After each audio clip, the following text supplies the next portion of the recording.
Do you have a clicking sensation or a pop in the shoulder that could be associated with pain or without pain? Today we're going to be talking about the causes of this clicking sensation or pop and ways to treat it. We're going to begin with the anatomy of the shoulder. As we can see here, the shoulder is the arm bone, which is the humerus, is attached to the shoulder bone with the joint. And there's also another smaller joint here called the AC joint. Now, there are many tendons and muscles that hold the arm bone to the shoulder to be able to move it. So the causes of the clicking or popping sensation is the first, and number one is an inflammation of the tendon. The most common one is the biceps tendon. The biceps tendon goes through the bicep groove within the bone, and this usually will cause pain if there is an inflammation or a loose biceps tendon. Typically, you feel the pain or the click or the popping sensation when you move your arm backward or when you try to put the seat belt on.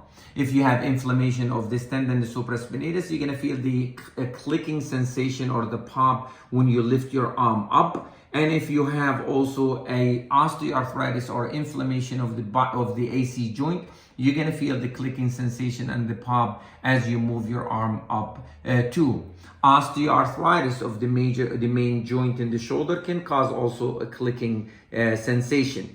So the question, when do you see a physician? If there is associated pain, then you have to see a physician. If there is no associated pain, then you can wait on it until it progresses because it's most likely related to osteoarthritis.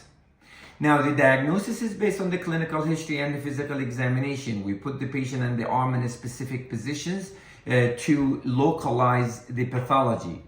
We might use order an X-ray or an MRI. An MRI will give you a detailed picture of the shoulder with the tendons, if there's inflammation or if there is any tear in the tendon, partial or complete, or if there is osteoarthritis. Now, the treatment, we begin with conservative therapy.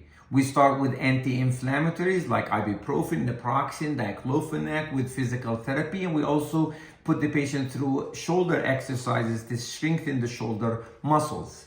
Now, if this fails, we move to the next step, which is the intervention. I do not usually inject the shoulder with steroids. I use platelet-rich plasma, where we take blood from the patient, isolate the platelets, and inject it in the shoulder.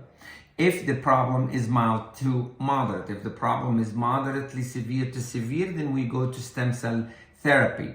The injection must be done under ultrasound guidance by an expert to get the full benefit of the injection. After the injection, we might put the patient through physical therapy for a few weeks, 1 week after the injection.